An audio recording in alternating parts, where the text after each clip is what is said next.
హిమాలయాల్లో ప్రతి మహాయుగానికి ఆ యుగం తాలూకా విశ్వగురువుల పరంపరంతా మమేకమై ఇన్ని యుగాలుగా మనం ఏం సాధించాము, ఏమైనా మానవాళికి మార్పు వచ్చిందా, మన వల్ల ఏదైనా మేలు జరిగిందా, లేదు మనం ఆశించినటువంటి ఆ ప్రయత్నం ఆనందమో, ఆధ్యాత్మికమో, ఆరోగ్యమో, శుభమో, శాంతో, సౌఖ్యమో, సుస్థిరతో ఏదైనా వాళ్ళకి కలిగిందని చూస్తే ఏ పరమ గురువుకి తన కళలు సాకారం కాలేదు.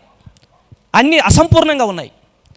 మహావతార్ బాబాజీ నుంచి సాయిబాబా వరకు, సిద్ధారుడు కావచ్చు, పరమ గురువుల మండలి అంతా కూడా ఎంత ప్రయత్నం చేసినా ఈ మానవాళిలో వాళ్ళు అనుకున్నంత మార్పు ఇక్కడ కనిపించట్లేదు.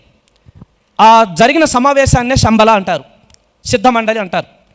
అక్కడ జరుగుతున్నప్పుడు వాళ్ళందరూ ఇక మనం వేరువేరుగా చేస్తే అయ్యే పని కాదు ఇది, మన అందరి లక్ష్యం ఒకటే గనక మన అందరి లక్ష్యాన్ని నెరవేర్చే విధంగా మన ఒక సమిష్టి సామూహిక ప్రణాళిక వేసి ఎవరికి అందించాలని చూసినప్పుడు వారికి కనిపించింది బ్రహ్మర్షి పితామహ పత్రిజీ.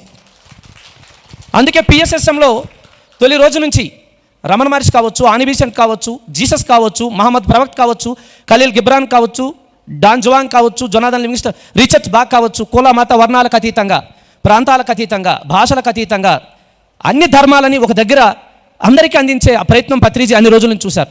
ఆ సమావేశంలో ఆ రోజు వీరబ్రహ్మేంద్ర స్వామి ఉన్నారు, మరి మన షిరిడి సాయివారు ఉన్నారు, అలాగే మన మహావతార్ బాబాజీ ఉన్నారు, వివేకానంద ఉన్నారు, రామకృష్ణ ఉన్నారు, మొత్తం 108 మంది పరమ గురువుల అఖండ సమావేశాలు అందరూ ఉన్నారు.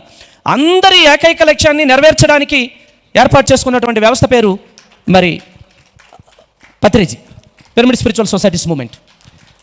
మీకు అది విషయం నెమ్మదిగా అర్థమైపోయి ఉంటుంది. మహావతారాన్ని పలకడానికి వణికినోళ్ళు ఇవాళ మహావతారాన్ని మేనమాం కంటే ఎక్కువ ఇంట్లో వాడుకుంటున్నారు. అందరూ తెల్లారితే చాలు ఎవరింట్లోనే మహావతార్ బాబాజీ ఉంటున్నాడు అంటున్నారు. అంటే అది ఆయన ఆశయం, ఆయన కళ. రమణ మహర్షి, బుద్ధుడు, జీసస్, ప్రవక్త, దత్తాత్రేయుడు, ఒకరేంటి దక్షిణామూర్తి నుంచి వేదాంగాల నుంచి ప్రతి ఒక్క పాత్రని మొత్తం కలిసి ఆ సమిష్టి ప్రణాళికని అమలు జరుపుతున్నటువంటి వ్యక్తి పితామహ పత్రిజీ.